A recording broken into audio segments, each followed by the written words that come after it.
আমাদের ভালো লাগাতে সকলকে অনেক অনেক অনেক স্বাগত জানিয়ে আমার আজকের গল্প আরম্ভ করছি।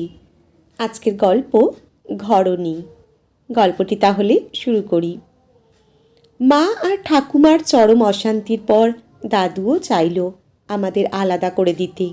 বাবা হয়তো কিছু বলতো যাতে আমাদের বাড়ি থেকে না যেতে হয় সেই নিয়ে, কিন্তু ঠাকুমা নাকি রাজি না আমাদের সঙ্গে থাকতে।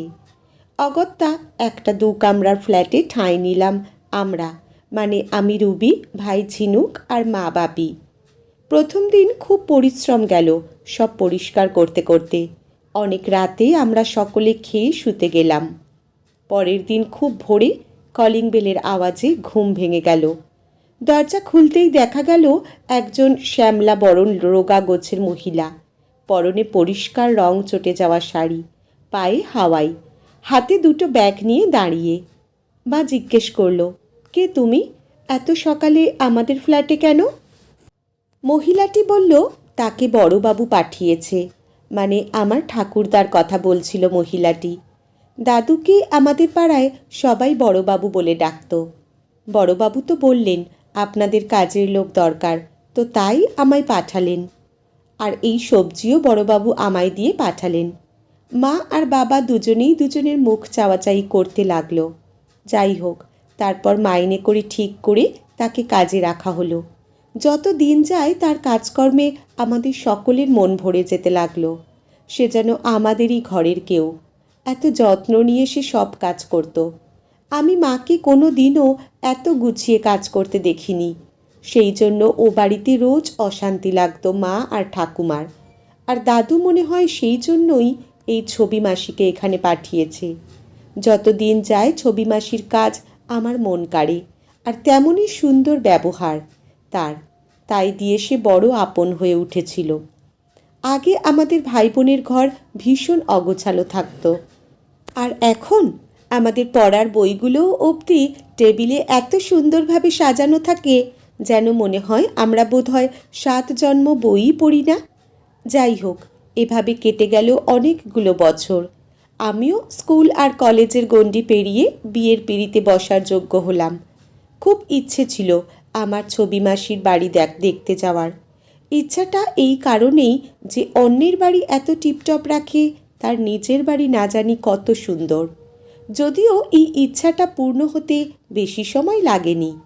আমার বিয়ে ঠিক হওয়ার পর ছবি মাসি একদিন আমায় আইবুড়ো ভাত খাওয়ানোর জন্য নিমন্ত্রণ করে। আমার তো আর খুশি ধরে না। আনন্দে ছবি মাসির গলা জড়িয়ে বলি, নিশ্চয়ই খাবো। যদিও ছবি মাসির বাড়ি আমি চিনতাম না, তাই মাসি ওর মেয়েকে পাঠিয়েছিল আমায় আনতে। প্রায় অনেকটাই হাঁটা পথ। মনে মনে ভাবছিলাম, ছবি মাসি রোজ এতটা হেঁটে কাজে আসে, আর আমার তো পা খুলে হাতে চলে আসার মতো অবস্থা। মনে হয় প্রায় ওদের ঘরের কাছাকাছি চলে এসেছি, কারণ বড় রাস্তা ছেড়ে যখন গলিতে ঢুকলাম, দেখে তো বস্তির এলাকা মনে হচ্ছে। মানে এই বস্তিতে ওরা থাকে? আমার তো আশেপাশের পরিবেশ দেখে গা গুলিয়ে উঠছে। আমি একটু দাঁড়িয়ে পড়লাম, মনে মনে ভাবলাম বাড়ি চলে যাই।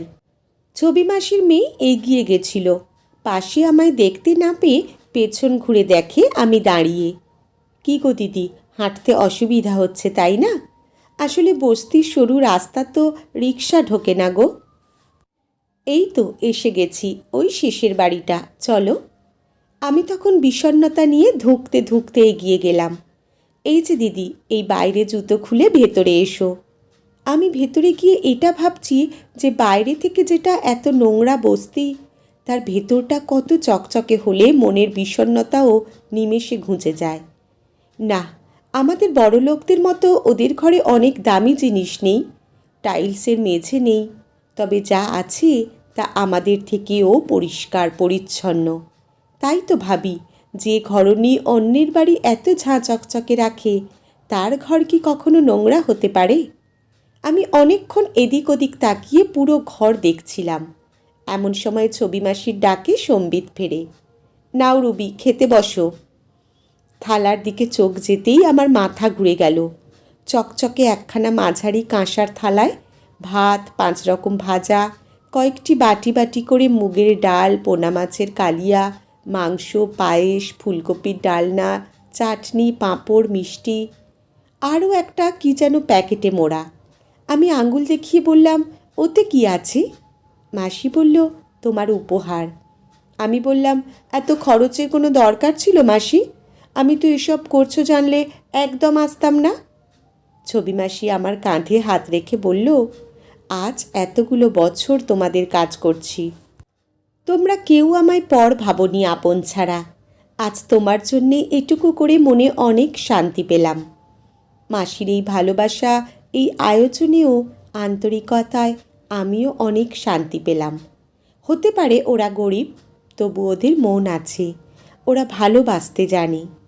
ভগবানের কাছে মনে মনে এটুকুই চাই, আমিও যেন এরকম ঘরণী হতে পারি।